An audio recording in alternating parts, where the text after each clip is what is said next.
இன்றைக்கி நாம் பூமிகாரகன் பூமாதேவியோட புதல்வன் நவகிரகங்களில் முக்கியமான கிரகமாக இருக்கக்கூடிய செவ்வாய் பகவானோட வக்ர நிவர்த்தி பலன்கள் அப்படிங்கிறது தான் நம்ம பார்க்க போகிறோம். அதாவது செவ்வாய் அப்படிங்கிறவர் ரொம்ப முக்கியமான ஒரு கிரகம். சுவர் இருந்தால் தான் சித்திரம் அப்படி சொல்லுவாங்க இல்லைங்களா. செவ்வாய் தான் வந்துட்டு உடல் ஆரோக்கியத்திற்கே அதிபதி. ஒரு நல்லதொரு தேக ஆரோக்கியம் வேணும் அப்படின்னா செவ்வாய் பலமாக இருக்கணும். அப்படிப்பட்ட செவ்வாய் டிசம்பர் மாதம் 7ஆம் தேதி 2024 கடகராசியில் நீச நிலையில் இருந்து வக்ரமாகிட்டார். அதன் பிறகு பின்னோக்கி பயணமாகி மிதுன ராசிக்கு போனார். இன்னொரு முக்கியமான விஷயம், தனிப்பட்ட முறையில் ஜாதகம் பார்க்க இந்த வாரத்துக்கான அப்பாயின்மெண்ட் ஃபிக்ஸ் பண்ண சொல்லி நிறைய பேர் கேட்டிருந்தீங்க. நாம் கண்டினியூவாக இப்போலாம் வீடியோவில் கொடுத்துட்டு தாங்க இருக்கோம். இப்போது ரூபாய் 199க்கு தெளிவாகவும் விளக்கமாகவும் நம்ம ஜாதகம் பார்த்து தரோங்க. அதுவும் இந்த ஒரு மாதம் மட்டுங்க. அது மட்டும் இல்லாமல் தாழ்மையான வேண்டுகோள், இந்த நம்பருக்கு ஃபோன் கால் எதுவும் பண்ண வேணாங்க. ஜஸ்ட்டு உங்கள் வாட்ஸ்அப்பில் இருந்து மெசேஜ் அனுப்புனாலே போதும். உங்களுக்கு தேவையான அனைத்து டீட்டெயிலுமே நம்ம டீமில் இருக்கிறவங்க கொடுத்துருவாங்க. அப்பாயின்மெண்ட் டேட் மற்றும் டைம் ஃபிக்ஸ் பண்ணதற்கு பிறகு அந்த நேரத்தில் நான் உங்களுக்கு ஃபோன் கால் பண்ணி ஜாதகம் பார்த்து பலன்கள் சொல்லிவிடுவேங்க. உங்களுக்கு வாய்ஸ் நோட் வேணும் அப்படின்னாலும் அதையும் நாங்கள் அனுப்பிச்சிடுவோம். ஜஸ்ட் நீங்கள் வாட்ஸ்அப்பில் மெசேஜ் மட்டும் பண்ணாலே போதுங்க. உங்களுக்கு டீட்டெயில் அப்படிங்கிறது சொல்லிவிடுவாங்க. அப்புறம் நிறைய பேர் கேட்குறாங்க எவ்வளோ நேரம் ஆகும்னு. ஃபஸ்ட்டு நாம் ஜனன காலகட்டத்தை பார்த்து பலன்கள் அப்படிங்கிறத சொல்லிவிடுவோம். இதை விட முக்கியமான விஷயம், இங்கே டைம் ஒரு விஷயமே இல்லைங்க. உங்களுடைய கேள்விகள் பதில்கள், உங்களுடைய கேள்விகளாக இருக்குங்கள்ல, சந்தேகங்கள் கேள்விகள், இது எல்லாத்தையும் சொல்கிறதுக்கே நம்ம நிறைய டைம் எடுத்துக்கும். 30 நிமிஷத்துக்கு மேலே கூட பரவாயில்ல, 1 ஹவர் ஆனால் பரவாயில்ல. உங்களுக்கு தெளிவாக புரிகிற வரைக்கும் நாங்கள் ஜாதகத்தை கிளியராக சொல்லிவிடுவோங்க. இதை தாண்டி நம்ம எப்படி ஜாதகம் பார்க்குறோம் அப்படின்னா, முதல்ல ஜனன காலகட்டத்தின் அடிப்படையில் பொதுவான பலன்கள் அப்படிங்கிறத சொல்லிவிடுவோம். அதற்கப்புறமா இப்போ இருக்கக்கூடிய கிரகங்கள் அடிப்படையில் இப்போதைக்கு உள்ள சூழ்நிலைகளும் தசாபுக்திகளின் அடிப்படையில் எதிர்காலத்தை வச்சு நம்ம கணித்து சொல்லிடலாங்க. இதை தாண்டி கடைசியாக உங்களுக்கு தெளிவான உங்களுக்கான பரிகாரம் அப்படிங்கிறதையும் சொல்லிவிடுவோம். இதில் இருந்தே உங்களுக்கு எல்லா டீட்டெயிலும் கிடச்சிரும். கடைசியில் ஜாதகம் இல்லைனாலும் ஜஸ்ட்டு பிறந்த தேதி, நேரம், பிறந்த இடம் மட்டும் சொன்னாலே போதுங்க. நாங்கள் உங்களுக்கு ஜாதகம் பார்த்து பலன்கள்ங்கிறது சொல்லிவிடுவோங்க. நீங்கள் ஜஸ்ட்டு வாட்ஸ்அப்பில் ஒரு மெசேஜ் மட்டும் பண்ணாலே போதுங்க. உங்களுக்கான எல்லா டீட்டெயிலும் சொல்லிவிடுவாங்க. சரி, ஓகே, வாங்க இன்றைக்கான வீடியோக்குள்ளே நாம் போகலாம். இப்போது பிப்ரவரி மாதம் 21ஆம் தேதி, அதாவது மாசிக்கு குரோதி வருடம் மாசி மாதம் 9ஆம் தேதி செவ்வாய் பகவான் மிதுன ராசியில் வக்ர நிவர்த்தி அப்படிங்கிறத அடைகிறாரு. இப்போது செவ்வாயினுடைய இந்த வக்ர நிவர்த்தி காலகட்டம் அப்படிங்கிறது ரொம்ப முக்கியமானது. ஏன் அப்படின்னா, செவ்வாய் வந்துட்டு அங்காரகன், செவ்வாய் வந்துட்டு சகோதரக்காரகன், செவ்வாய் வந்துட்டு காமாதிபதி. இவ்வளவு அம்சங்களை கொண்ட ஒரு அற்புதமான ஒரு முக்கியமான கிரகம். பூமாதேவியினுடைய புதல்வன். செவ்வாயினுடைய அந்த நிலை அப்படிங்கிறது வலுவாக இருந்தால் தான் ஒருத்தருக்கு மனை, நிலம், சொந்த வீடு இதெல்லாம் அமையும். உடல் ஆரோக்கியமும் வலுவாக இருக்கும். செவ்வாய் வந்துட்டு கோபத்துக்கு, வீரத்துக்கு, எல்லாத்துக்குமே அவர் தான் அதிபதி. அப்படிப்பட்ட அந்த செவ்வாய் இந்த வக்ர நிவர்த்தி அப்படிங்கிறத அடைகிறாரு இல்லைங்களா. பலமடைகிறாரு அப்படின்னு சொல்லிட்டு அர்த்தம். இந்த செவ்வாய் பலமடைகிறதுனால உங்களுடைய ராசிக்கு என்னென்ன பலன்கள் அப்படிங்கிறத கொடுக்க போகிறாரு அப்படிங்கிறத பார்த்துடலாம். எல்லாருக்கும் செவ்வாயினுடைய பரிபூரண அருள் கிடைக்க முருகப்பெருமானை வேண்டி வீடியோக்குள்ளே போகலாம். கடகம் ராசி நேயர்களே, செவ்வாய் வக்ர நிவர்த்தி 2025 மாசி மாதத்துக்கு 9ஆம் தேதி. இது வந்துட்டு ரொம்ப எதிர்பார்த்து காத்துட்டு இருந்த ஒரு நாள் அப்படின்னு கூட நம்ம சொல்லிடலாம். ஏன் அப்படின்னா, கடகராசியை பொறுத்த வரைக்கும் செவ்வாய் வந்துட்டு யோகம் செய்யக்கூடிய ஒரு கிரகம். உங்களுடைய ராசிக்கு அவர் தான் ரொம்ப முக்கியமான ஒரு நட்பு கிரகம், யோகம் செய்யக்கூடிய ஒரு கிரகம் அப்படின்னு கூட சொல்லலாம். அதோட உங்களுடைய ராசிக்கு 2 முக்கியமான வீட்டுக்கு அதிபதி செவ்வாய்.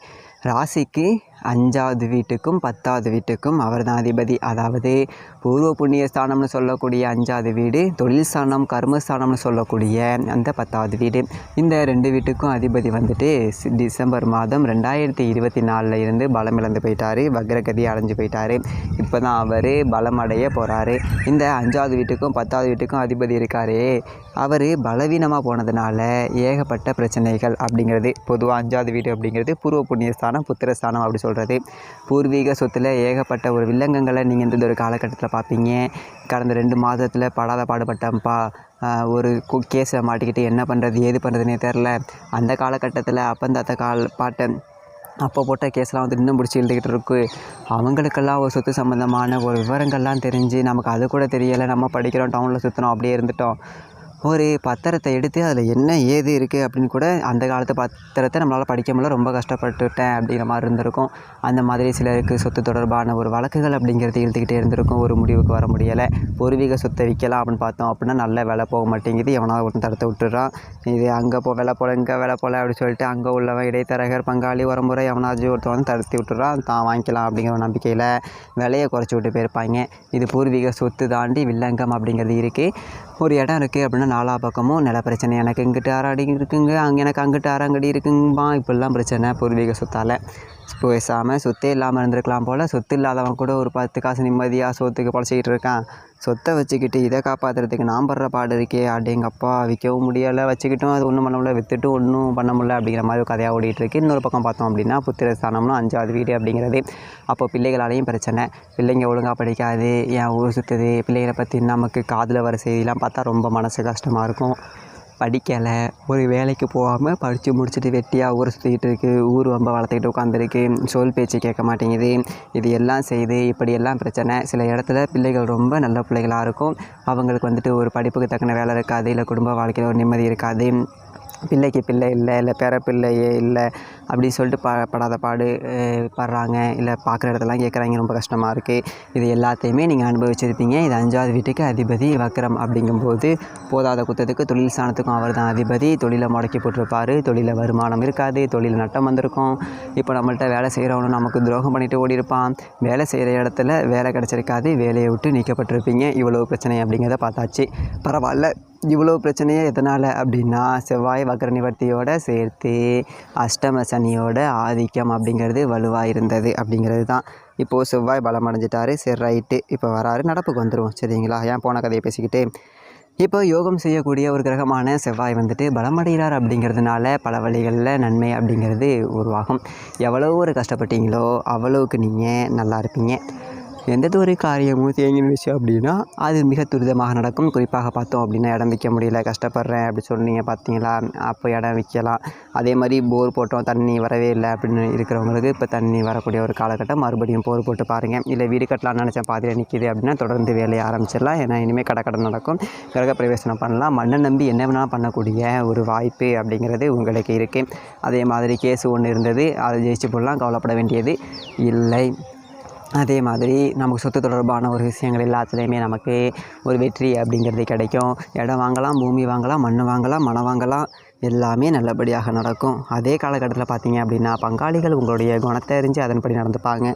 பங்காளிகளுக்கு எங்களுக்கு ஒத்து வரல, அவங்களே சொத்துக்காக கேஸ் போட்டுக்கிட்டு இருக்காங்க அப்படின்ட்டு இருந்தவங்க கூட இனிமேல் சமாதானத்துக்கு வருவாங்க. ஏன்ப்பா தாத்தா காலகட்டத்தில் தாத்தா காலத்தில் பாட்டன் காலத்தில் போட்ட கேஸுக்கு நம்ம எதுக்கு அடிச்சுக்கிட்டு இருக்கணும், நம்ம பிள்ளைங்க காலத்தில் அது நம்ம ஒற்றுமையாக இருப்போம்யா அப்படின்னு சொல்லிட்டு ஒருத்தருக்கு ஒருத்தர் பேசி தீர்த்துப்பீங்க. என்னையா 5 அடி தானே பஞ்சாயத்து, இந்த ஆளுக்கு 2 அடியாக வச்சுப்போம்யா அப்படின்னு பேசி முடித்து சொத்து கைக்கு வரும். அதை விட்டுவிட்டோ இல்லை ஒரு பாக போட்டு விட்டுட்டோ இல்லை அதில் ஒரு கடையை கட்டி வாடகை விட்டோ இல்லை வீட்டை கட்டி வாடகைக்கு விட்டோ ஒரு ஏதோ பண்ணி பொழைச்சிக்கலாம். அதே மாதிரி விவசாயம் பார்த்திங்க அப்படின்னா கடந்த காலகட்டங்களில் போய்த்து போயிருக்கும். ஏன்னா விவசாயத்தில் போட்ட காசை எடுக்க முடியலை, ஒரு பூச்சி வச்சு அடித்து பிடிச்சி ஒன்றும் காய்க்கலை, ஒன்றும் பூக்கலை, ஒன்றும் விளையலை, இப்படி கடந்த நிலமெல்லாம் மாறி விவசாயத்தில் ஒரு 10 ரூபா சம்பாதிக்கலாம்.